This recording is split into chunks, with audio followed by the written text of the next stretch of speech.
E aí pessoal, tudo bem? Aqui é o Marcelo do canal Te Amo Meu Vasco. No nosso canal só falamos de Vasco.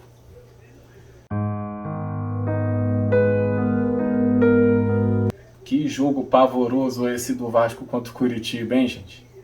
Que jogo horroroso, horroroso. Eu não tinha muita esperança de que o time ia fazer algo tão diferente assim. Porque o nosso time é muito fraco, fraquíssimo. E nós, a torcida vascaína, estamos meio acostumados a migalhas, sabia? Ganhamos o Botafogo e parecia que ganhamos um título. Empatamos com o Atlético Goianiense, olha que ótimo resultado. Não tenho o que esperar desse time, né, gente? Hoje eu não vou fazer nem análise de jogadores, porque é chovendo molhado. São os mesmos jogadores, errando as mesmas jogadas, fazendo um jogo abaixo da crítica. São jogadores que vestem a camisa do Vasco, mas não têm uma mínima capacidade de vestir a nossa camisa. É uma coisa assim desanimadora, né? Você olhar para aquele time pavoroso, um time horroroso do Vasco. É revoltante. Eles conseguiram estragar minha noite de sábado com aquele jogo pífio. E mal começou o jogo, já deu para notar que nós voltamos a ser aquele Vasco, sabe? Aquele Vasco do Ramon, do Sapinto, né? O Luxemburgo chegou, a gente teve aquela empolgação inicial, mas sem ovos, meu amigo, não se faz um omelete. O nosso time é fraco. O que o Henrique fez ontem foi assim, eu não vou dizer nem que ele foi irresponsável. Né, um jogador que vai completar daqui a pouco aí, tá bem próximo, 200 jogos pelo Vasco.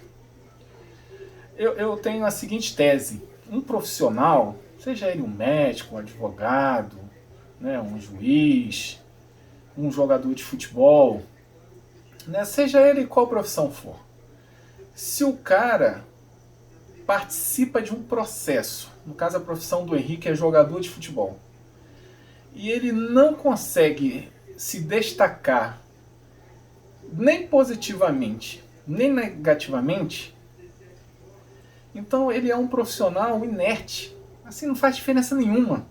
Então o que ele fez ontem, aquela jogada da expulsão, eu ouvi alguns comentários de especialistas de arbitragem, né, discutindo, merecia ser expulso, não merecia ser expulso. Pô, o cara foi com o cotovelo no rosto do rapaz. Não pode, começo de jogo, já estava por volta dos 30 minutos de jogo. Uma jogada ali na lateral, jogada morta, não ia dar em nada, não ia resultar em nenhum problema para a nossa defesa. Né? Inclusive a bola estava de posse do Henrique quando ele chegou a dividir, foi porque ele deu uma matada na canela e, né, teve que partir para a covardia em cima do cara, do jogador lá do Curitiba. Totalmente desnecessário, irresponsável, imaturo. Entendeu? Então, ele é um profissional que não faz diferença. É aquele tipo de profissional que eu não gosto. Sabe o que é profissional? Que o cara, ele não se destaca em nada. Ele tem a profissão dele, né? Muitos estudam para aquilo, outros se aperfeiçoam em curso, outros como o jogador de futebol, que é o caso do Henrique. Ele simplesmente viu uma brecha, achou que podia ser jogador de futebol profissional. Está sendo bancado por um empresário que vive dentro do Vasco. Né? Às custas do Vasco, ou melhor, o Vasco às custas dele, que é o Kleber, que é o Carlos Leite. Né? A gente não sabe se o Vasco mama do Carlos Leite ou o Carlos Leite mama do Vasco. Eu acho que é a segunda opção. Então jogadores como Henrique, Pikachu, Vinícius, enfim, fazem parte desse pacote aí do Carlos Leite. Mas não vou entrar nesse mérito não, porque se o cara tá jogando mais, é porque alguém aceitou que ele jogasse lá. Né? Não tem como ele pegar a camisa, entrar em campo e virar profissional do Vasco. Não. Ele está lá porque alguém pôs ele lá. Mas prejudicou o Vasco ontem. No 11 contra 11, ou melhor, 10 contra 10, né? Deixar os goleiros de fora. O Vasco já estava jogando de maneira preguiçosa, tendo dificuldades para penetrar na defesa do adversário. Os caras começaram a chutar de fora. Eu acho que eles andam estudando o Fernando Miguel. Sabe que o Fernando Miguel falha muito nessas bolas que vêm de longe. Não sei se ele precisa ir no oculista, se ele tem algum problema com a lente de contato dele, ou se ele é cego. Tá me entendendo? O que não pode é o cara vira e mexe lá de longe, ou ele solta a bola no pé do adversário pro cara marcar o gol, como foi contra o Atlético Paranaense, ou então ele cata borboleta, ou a bola sempre entra dentro do gol. Porra, Fernando Miguel também não pode. Nós não podemos ter um goleiro desse nível no Vasco. Antes de chegar no Vasco, ele era reserva no Vitória da Bahia, gente. Vou voltar a falar do Henrique, que pra mim ontem o Henrique foi o foco. Seu Henrique, eu vou lhe dar um conselho. Se tá com algum problema em casa, meu filho, não vai pro jogo. Porque aquilo ali é típico de que alguém que tem algum problema fora de campo e levou pra dentro de campo. Porque você não costuma fazer isso. Aliás, você não costuma fazer nada. Você não marca gol pelo Vasco, né? Marcou aquele gol contra o Goiás na sorte. O cara deu gol pra você, mas a bola desviou no cara do Goiás e entrou. Não foi gol seu, na verdade. Foi gol do cara. O árbitro que foi teu parceiro. Você não ataca, cara. Não defende. Ou melhor, defende, né? Teve 2 jogos aí que você tirou a bola de dentro do gol. O jogo contra o Goiás, inclusive, eu brinquei aqui. E o outro jogo contra o Atlético Goianiense. Eu até brinquei aqui que você achou seu lugar no time do Vasco. Goleiro. Já que esse Fernando Miguel Cegueta, toda a bola que vai de longe, ele é mão de maionese, ou não enxerga a bola, quando chega ela tá dentro do gol. De repente, Henrique, começa a pedir ao Carlos Germano, entendeu? Pra te treinar no gol, cara. Pra ver se você acha a sua posição. Porque para jogar como lateral esquerdo do Vasco não dá. E o pior não é isso, gente. Ele foi expulso ontem, a gente tem um jogo agora quarta-feira contra o Bragantino. E vai entrar o Neto Borges. Pô, meu amigo, eu não sei aonde essa diretoria do Vasco estava com a cabeça, com esse planejamento, desde o início do ano, vem errando. O Vasco não tá para cair para a segunda divisão porque perdeu uns jogos agora, não. É porque o planejamento que foi iniciado lá no começo do ano, escolhendo o Ramon como técnico, mantendo esses jogadores paneleiros que tem lá, entendeu? Saindo o Ramon, que mal ou bem estava com um bom desempenho percentual no Brasileiro, ele não estava tão ruim, mas por questões políticas, pressões que vêm de dentro para fora, tiraram o rapaz, trouxeram o Sapinto não sei para quê, perda de tempo também. E agora chamaram o Luxemburgo. E o Luxemburgo bom, entendeu? O Luxemburgo bom era aquele da época do Cruzeiro, da época do Palmeiras, entendeu? Era um Luxemburgo diferente. O futebol, como qualquer área, qualquer profissão, voltando a falar de profissão, tem que haver a atualização. E o Luxemburgo não se atualizou. Porra, ele pegou aquele time do Palmeiras, tinha um monte de jogador lá bom do Palmeiras. Você vê agora que chegou aquele português lá no Palmeiras, o Abel, e deu jeito no Palmeiras. Como é que um cara dá jeito num time, com o mesmo elenco, e o outro definhava com o time? É porque falta um treinamento específico, falta capacidade técnica. Ah, mas o Luxemburgo ganhou o Brasileiro, ganhou o Copa do Mundo. Como é mesmo? O Luxemburgo pode ter ganhado o que for. O tempo passa para todo mundo, cara. O tempo é implacável, ele passa para todo mundo. Se você chegar na sua área, voltando a falar de profissão, seja ela qual for, e não tiver motivação para executar o que você tem que executar, ao qual você é pago, você não vai chegar a lugar nenhum, seu preguiçoso. É isso que acontece. É o que acontece, por exemplo, com o Henrique. Ele não foi expulso, simplesmente, ele foi expulso, uma jogada isolada. Não, ele foi covarde. Não foi uma jogada isolada, dividida, nem o árbitro errou, como alguns eu estou vendo aí nas redes sociais. Ontem um cara até me xingou nas redes sociais, defendendo o Henrique. Pô, vamos parar com isso. Ou eu não sei fazer a leitura do jogo. Eu acompanho futebol há muitos anos, pô. Eu vi na lateral esquerda do Vasco ali o Felipe. Então eu vejo o Henrique hoje, vejo o quanto que a gente regrediu. Eu lembro do Jorginho Paulista. Na campanha de 2000, para quem não se lembra, nós fomos campeões brasileiros em cima do São Caetano.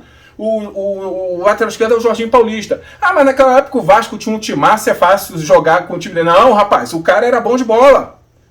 Ambidestro, chutava com as duas. Então eu vi Felipe, vi Jorginho Paulista. Entendeu? E agora eu vejo o Henrique. Porra, não dá. É covardia com a torcida do Vasco. Pô, vamos parar com isso.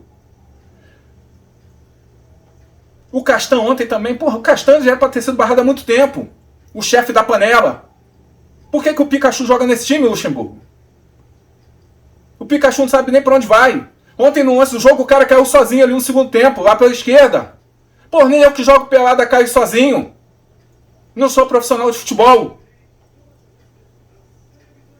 Porra, a torcida do Vasco não merece isso. E a culpa é de vocês. Da diretoria que banca, Desse Luxemburgo também que começou, parece que ele... Não, tudo bem, se a panela topar que eu seja o técnico, eu vou. Aí vai pra imprensa cheio de banca, que eu sou isso, que eu sou aquilo. Não, Luxemburgo, você não é nada, rapaz. Você é só um técnico de futebol. Que tem que fazer o seguinte, é pago pro seguinte, não colocar Pikachus da vida no time. Ah, não tem ninguém pra colocar. Tem gente melhor que o Pikachu ali, sim. Não é possível. Pikachu é um dos piores jogadores que tem no elenco do Vasco hoje.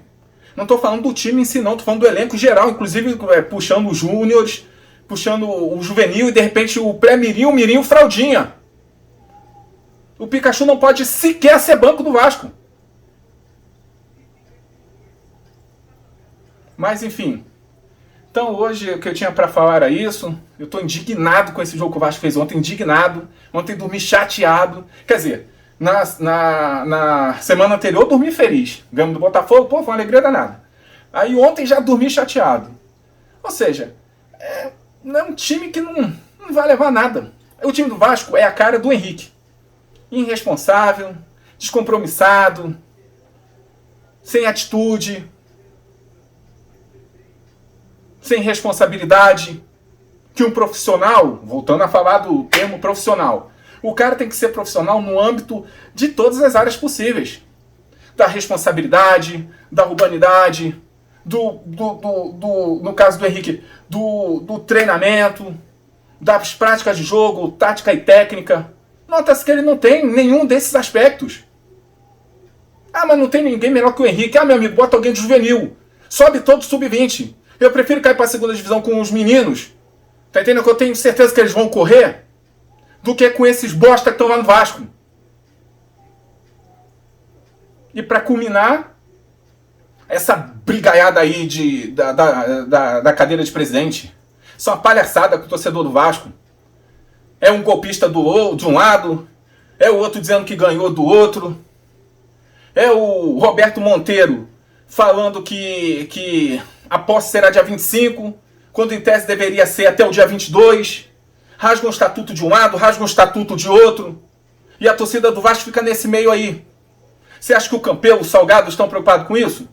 Estou falando dos dois porque são os dois que estão agora mandando. Um está sentado na cadeira e sairá, e o outro, a justiça definiu que será o presidente da enquete do dia 14 de novembro. Palhaçada. Quer dizer que aqueles dois desembargadores que deram ganho de causa, não só não dando vazão às eleições do dia 7, mas dando posse a de uma enquete do dia 14, feita entre dois candidatos. Da Sempre Vasco e da Mais Vasco. Pô, palhaçada. Esses dois desembargadores, sabem onde eles estão agora? Estão rindo da sua cara, seu otário. Seus vascaínos que torcem por político, não torcem pelo Vasco em si. Ficam brigando aí nas mídias sociais. Que vai ser o Levin, que vai ser o Salgado, que vai ser não sei quem. E os dois desembargadores estão rindo da cara de vocês. Nós somos vascaínos, nós temos, que unir. Aqui é só uma camisa, meu irmão. E o Vasco, tá só caindo. Então vou parar por aqui. Vamos ver agora o jogo de quarta-feira contra o Bragantino. E que vocês, vascaínos e vascaínas, tenham uma ótima semana. Um grande abraço, até a próxima.